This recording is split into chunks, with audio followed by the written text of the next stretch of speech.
Hello, true duelists. My name is Craig Fee, and here are some of the things that made news this week. The World Championships are here, and just to punish the best duelists in all the world, Konami has chosen to sell them to hell on earth, Paris, France. Someone got paid to make this decision. That's right, the newest Master Duel ban list is out, and it's the single biggest joke in this entire video. It's the single worst thing to happen to 32-year-old men since Cracker Barrel went woke. A new archetype has had its name revealed for the TCG, and it's different from early translations. I've sowed and so I must reap.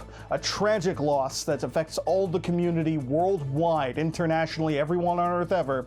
A consequence directly of last week's video.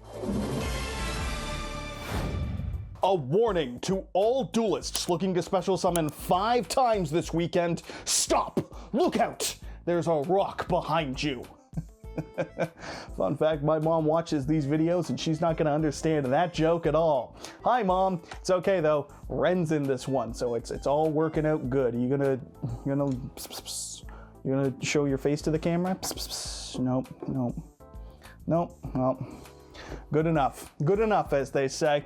Anyways, welcome to the Yu-Gi-Oh! Update. Worlds is upon us, and upon us Worlds is. This coming weekend, the greatest duelists in all of the globe get to experience the phenomenal disappointment that is Paris as a city when they head to the Maison de la Mutate, or whatever the hell I was supposed to pronounce that as. I could have looked it up before recording, but any attempt to speak French is disrespectful to the French because they're simply that pretentious, so I chose to not give a shit anyways, just for a change of pace here on this channel.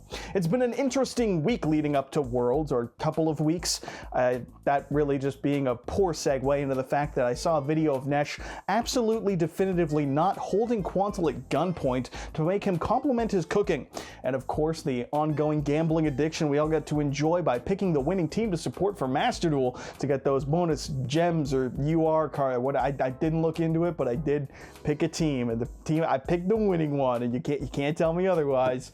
The pressure's on this year for it to be a big one, with a comparison to Worlds from Pokemon earlier this month showing a truly impressive display of wealth and care from the Pokemon Company International.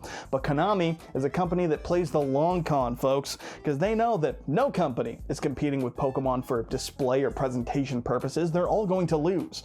Magic, One Piece, the 8 people who get together sometimes to play the Digimon card game, all the companies behind those know that none of them are going to be competing with Pokemon. They just have to compete with each other. A $113 billion franchise is not in the same realm, unfortunately for them, or fortunately because they get to cheap out. You decide. That's because they all just have to compete with each other, and more importantly, themselves. How often do you watch the Magic World Finals if you don't play Magic? Probably not at all. Probably don't even see too much about it on Twitter either. That's why Konami knows that all they have to do is be better than they were last year. That's right, folks. Konami held Worlds in an abandoned classroom just so that they went rent out the French fuckhouse or whatever the hell it's called. It looks all the more impressive this time round. Truly an astronomically brilliant move by the company, and one that literally cannot lead to pictures that look worse than this, because it just can't be worse than that. That's Worlds. That's the best in the worlds. Mom, that's what I can achieve if I really try, is an abandoned classroom. It's crazy.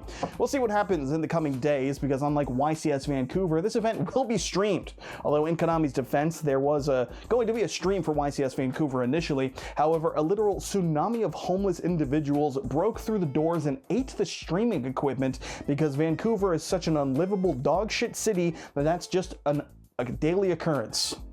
Beautiful place though, 12 out of 10. So get hyped for the Team 7 versus Team Snipe Hunter rematch. Get hyped for the unending Master Duel versus TCG debate that'll come up. And get hyped for Pokemon TCG players to be so obnoxious you'll look for the nearest brick to beat them to death with. And if you're that one Australian player who got their tickets from Konami, you got to look forward to a 26-hour 3 transfer flight. Terrific. You get what you pay for, folks, and they get fuck all. You get fucked. It's Worlds time, baby. And come the end of this weekend, we'll have a new crown for the true King of Games. It's ban list time, but not anyone you care about, because it's not for the OCG, the TCG, it's not for Duel Links, it's not for Rush Duel, and it really isn't even for Master Duel, although it is a Master Duel ban list, because that's simply what these lists are. That's right from the source of the worst ban lists in the history of the game, whoever the fuck it is that handles Master Duel. 2 cards have moved to 3 copies each, Block Dragon and Brilliant Fusion. Jump scares from ancient formats, namely 2019 and 2020, I think. I don't know. I mean, there was a COVID deck. 2019 to 2023 kind of just exists as one thing in my brain, because as we all know, if it's older than a month, it's completely ancient and irrelevant anyways. Remember, kids, time is the enemy. Block Dragon is of course best known for being used thrice per turn, he said sarcastically. So now that they have 3 of it, I'm sure Adamancipator will find 3 times the way to lose to Malice anyways, because Jesus Christ, what a deck. But it's okay, they can lose to Ryziel now too. Copium enthusiasts, meanwhile, will tell you that Brilliant Fusion is going to be used and abused somehow, but I don't know, man. Kind of doubt it. But the game feels like it's gone past Brilliant Fusion. Is that a hot take? No, it's not at all.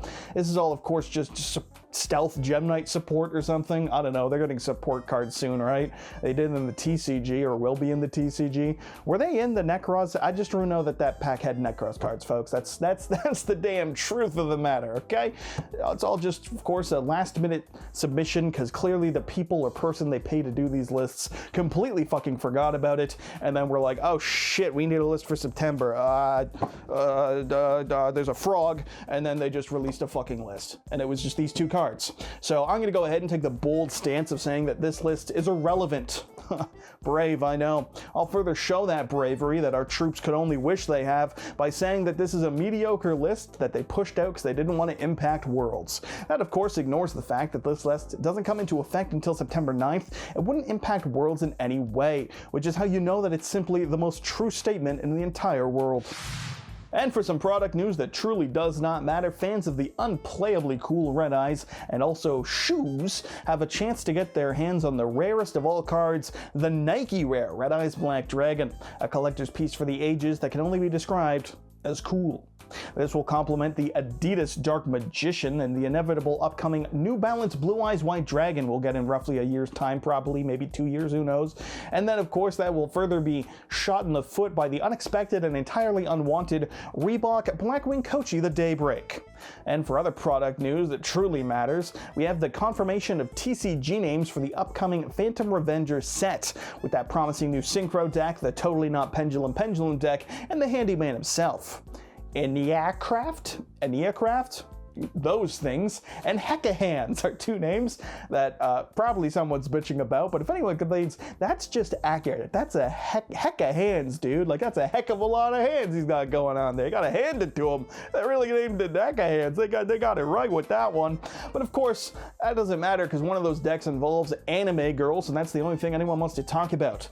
Fans laid it as Killer Tune. It's now become Cool Tune, and that has the children deeply upset. This is presumably a change that happened because Konami doesn't want a repeat of the incident, that being when 10,000 Christian mothers sacrificed a Konami employee after reading the name of Killer Needle from Metal Raiders in 2002. So by changing the name to deeply and personally upset each and every Redditor that plays this game, I think it's a move we can all agree is pretty cool. This is, of course, as hilarious as it is every time, because people keep getting attached to the translated names from places like YG Organization, and it's your annual reminder that Treat Toad was never the name, and that itself is a fact that's totally awesome. And just for a bit of a Craig rant about this, how many times is this going to happen? How many times are we going to see a fucking deck get it, or a card, anything from the OCG that's not official as of yet, get a translated name, and then people have a fucking stroke and a goddamn aneurysm when it inevitably gets changed? Like, Killer Tune wasn't even that cool of a name. I get this is entirely subjective, but it's not like, you know what I mean? Like, at least when people get bitching about Skyfang Brigade, it's like, alright, sure, that's a different name for the Yu-Gi-Oh things. It's better than the X-Beast that gets changed every goddamn time, like how I invoked was Eidolon Beasts or whatever it was. It's like, there's Heraldic Beasts, there's Mecha Phantom Beasts, there's 28 1,000 trillion gladiator beasts. Like, there's enough X beast text in the game that I can't understand people who bitch when we don't get a 19th one every year. But then you get shit like Killer Tune, and it's just like, cool tune, killer tune, good. I really don't think killer tune was in reference to murder. And then you're gonna say, well, then why do you need to change it? And you're right, I really don't think it's a necessary change, but I don't think it's like astronomically destroyed as a fucking name. It's just a stupid name for a fucking annoying deck. That's all it was ever going to be. Not to mention the fact that killer tune probably wasn't even gonna be the term people would refer to it by. It'd probably just get shortened to like killer or tune, and now we can shorten it to cool. And instead we just have 32-year-olds having fucking shit fits because a translated name is not the one that's being officialized, despite the fact that this has been happening since fucking forever, and it keeps on going. I don't understand it. And I've seen a literal comment. There was one motherfucker on Reddit who was like, oh, I'm 32 years old, I can't be saying cool tune. If you're worried about your fucking social perception in the goddamned local game store because you're saying cool instead of killer, because you don't want the wrong fucking perception while you play your 98th anime girl deck at locals, and you're upset that the biggest problem here is because you're 32, grow the fuck up. You already lost in this regard. You aren't cool for playing Killer Tune, dude. You already fucking lost that battle. It's fine. There's nothing wrong with it, but you're not fucking the Giga Chad because you said Killer Tune instead of Cool Tune. I've also enjoyed people bitching about the pronunciation of it because it's K-E-W-L, cool instead of cool. It's like, oh, but if it was named cool, it'd be a lot better. It's like, fucking would it? Would it really? Is that the fucking nail in the fucking coffin here? Is that they spelled cool wrong? That's the fucking reason this deck sucks? I'm gonna kill you with the truth by saying you're dumb now. You're a fucking idiot. You're a freak. Okay? Calm the fuck down. Shut the fuck up. This rant is, I just wanted to say you're a freak. This entire rant was just for me to look at the camera and say, you're a freak. That's all this was. There's no point here. This is gonna happen again. I can do this rant every 3 months. Every time we get a new goddamn set and a new archetype, it's gonna get translated to something else, and someone's gonna bitch about it as if anyone even fucking knows or cares about enter mage versus perform mage. They fucking, Mom, they broke the fucking game, man. Broke the fucking game. That's fucking, I don't know, like my cat's down there. I'm just gonna look at her and fucking end this segment. Fuck this, dude. And following last week's standard model, unexceptional, and completely normal video, we now must say a deeply regretful and meaningful goodbye to Zex the Crow. They've left and they're gone, and they've gone forever, and they're never coming back, and they've disappeared and are lost to never be found for real now. Say goodbye to Zex, guys. Goodbye, Zex. They're gone and we can never get them back, so this is your last chance. Bye, wave goodbye and say bye-bye, Zex. Bye, Zex. We'll miss you. And if I ever see you comment again, I'll know you're a fucking fake and a phony, because you can't come back here anymore. You're gone now. You're gone. You can't have integrity. I clearly fucking don't after last week, so if you show up again, that's fake as shit. Fuck you, dude. Fuck you. You're a freak. Fuck this. If anyone calls me a bully, shut up. So that'll wrap it up for this week's update. As always, I've been your host, Craig Fate. Thanks for watching. Make sure you like, make sure you comment, make sure you subscribe. Doing any and all of those things gets you the two most important things on this earth. One, I just realized that I can't even like accurately show that. There's two lights that are meant to backlight this so it gets good, and one of them's just pointing at the fucking wall. I filmed this whole video without pointing the light back after a camera prop. Well, the green screen looks like shit in this one, okay? I'm aware of that now, but you've already lived through it. I'm cool, fucking cool, dude. Anyways, do those things. Impress your smoking Italian wife, become a true duelist, and find out the origin of the frog. I don't know, dude. I do not know. See you next week.